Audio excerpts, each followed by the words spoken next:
Each season that you go through is still hard, and it's a little different each time. And I know when we closed our company, in some ways that was harder than opening our company.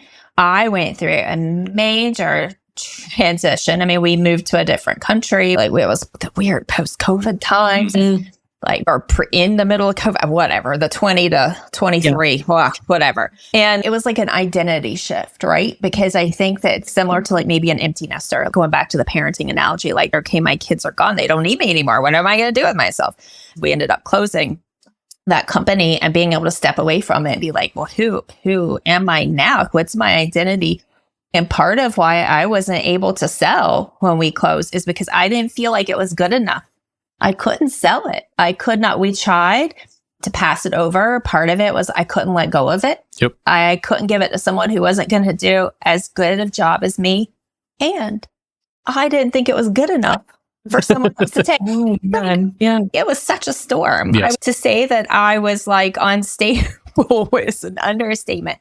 And so as I look back to that, and we've helped other business owners as they're going through that process, and I have a bit of perspective in helping walk them through that, I recognize more and more and more, it's so hard to decouple. And I don't have an answer. I don't know other than I do talk about work-life balance, although I hate calling it work-life balance, but people know it as work-life balance. So I refer to it as that, is making sure that you do have something outside of work that you can grow and build and enjoy. I'm sorry, it took longer than I expected. No, that's fine. I think there's a responsibility of the owner. They have to build something that they can step away from. It still works. So there's that piece of it. But at the same time, like, I don't practice what I preach. So it is difficult. And business owners are typically control freaks. It's just the way it is. At least I am. And so letting things go is very difficult for me. I think for a lot of owners, it is very difficult. And because there is an underlying truth, right, that I hear all the time. If I don't do it, nobody else is going to do it. And to a degree, you're right? You can delegate the task. You can have perfect work instructions. And, it works great for 4 weeks. And then that person quits. And now what do you do, right? Or you just have that drift. Yeah. So like, there is that underlying truth that you are ultimately responsible for what happens. So that is hard for a lot of people. So I try to give them practical reasons why they should do it.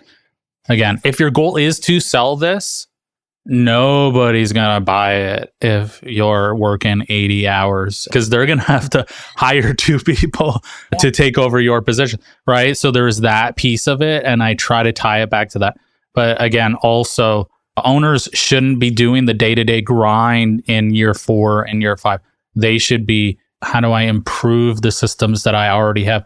How do I improve the quality of life of my staff? How do we provide better services?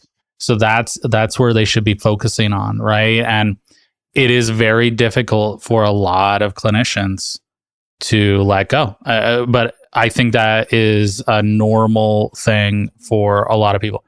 So yeah, it is difficult, and it is maybe some therapy would help, right?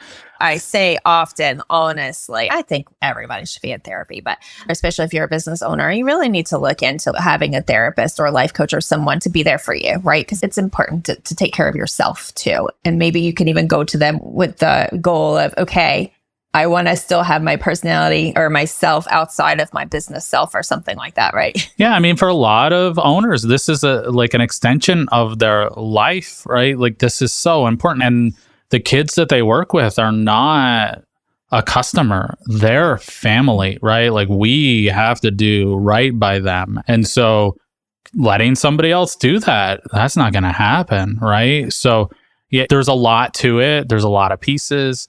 And then other people are like, I don't. So, it's a journey for everyone. Every story is a little bit different, but it's just, trying to, again, focus on what the end goal is. And if your end goal is 5 clinics in 2 different states, there's no way that you can manage all of that yourself. Mm-hmm. So we have to put systems in place, because like you mentioned at the start, right? Like, a BCBA starts a company and they're 1-2 years in and they're like, oh, wow, this is exactly the same place that I left. And it's as unethical and as low quality as that last place. And like, even if you're willing to have that perspective, I think that's great. That's a great start, because a lot of people can't even admit that, right? So now at least you know where you stand, and now we can improve. So yeah, it's a lot. And then you get partner relationships involved, right? Like, I've worked with some companies that have 4 or 5 partners.